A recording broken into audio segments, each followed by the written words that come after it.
Dans cette vidéo, je vous présente le Ventirad Arctic Freezer 34 eSport Duo. Salut tout le monde, c'est ArdoRFR. Dans cette vidéo, je vais vous présenter un Ventirad Arctic qui est vraiment assez performant et en même temps pas cher du tout. Merci Arctic de m'avoir envoyé ce produit il y a très longtemps, je suis désolé pour le retard de la vidéo.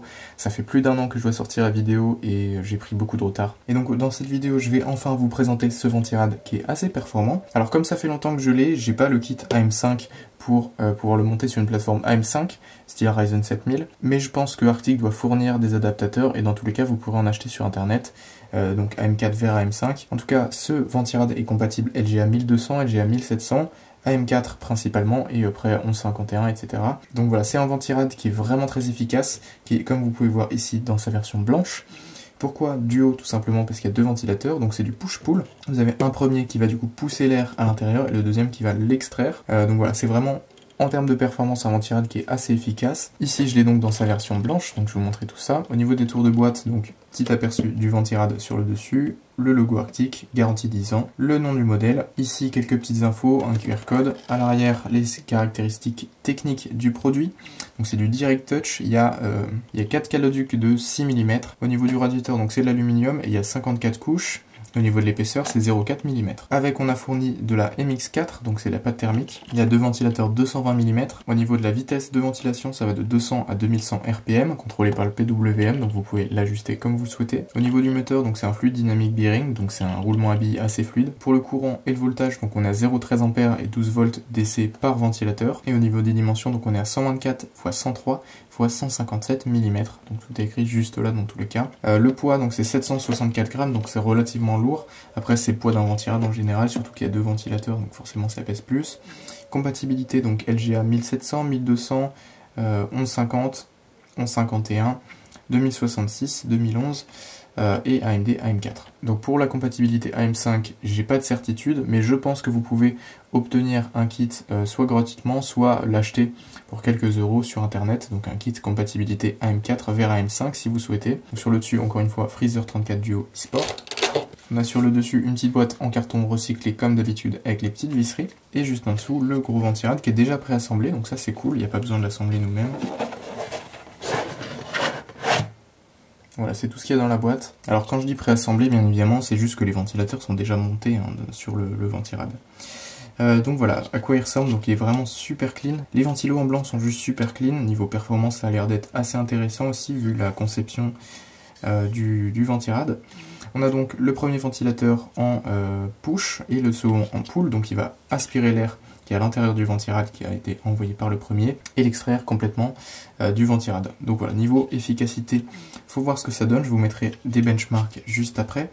On a juste ici les petits câbles, donc c'est pas du ventilateur RGB, donc c'est juste du PWM, avec un petit splitter pour pouvoir les brancher en chaîne, donc ça c'est vraiment cool. Ici la contact plate, alors elle me paraît un peu petite, alors faut voir ce que ça donne sur les processeurs LGA 1700 qui sont un peu plus gros que ça. En tout cas la contact plate est en cuivre directement, faut juste bien penser à retirer ce petit sticker quand vous allez le monter et l'assembler du coup sur votre processeur, parce que sinon si vous le retirez pas, ça va surchauffer et bien évidemment vous n'aurez pas les performances attendues. Donc voilà, au niveau de la conception il est vraiment super clean, il n'y a rien à dire, j'aime vraiment beaucoup le look, en plus tout en blanc comme ça c'est super.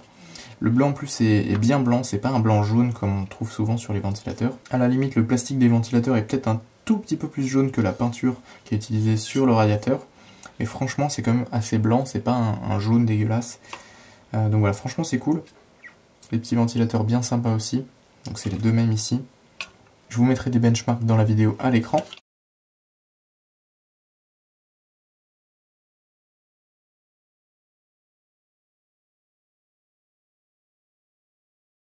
On va maintenant passer à la petite boîte des accessoires.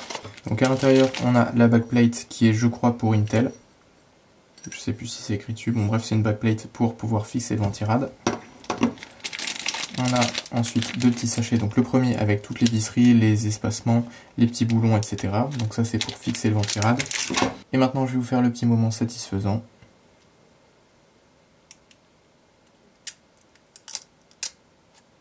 Alors voilà ce que ça donne en comparaison par rapport à un Arctic P12 PWM PST. Donc au niveau de la taille, c'est la même chose vu que c'est du 120 mm. Ici, on a des petits patins en caoutchouc pour amortir les vibrations. Il n'y en a pas sur le P12 PST. On a juste le petit logo ici qui a du métal et qui n'en a pas ici. Donc là, c'est juste un petit sticker. Et là, c'est un sticker avec du métal. Sinon, voilà, au niveau de la conception, c'est quasiment la même chose, hein. En dehors des petits supports juste ici, donc pour le ventilateur qui sont arrondis ici sur le P12 PST et qui sont ici droits sur le Bionix juste là.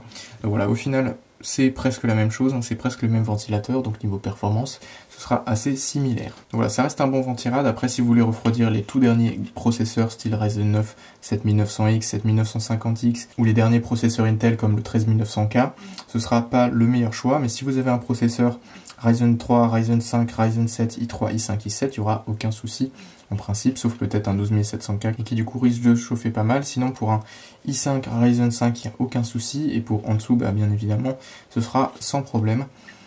Voilà, franchement le ventirad est super clean. J'aime vraiment beaucoup la qualité de conception. Il est vraiment super beau en plus en blanc. Voilà ce que ça donne aussi sur le dessus.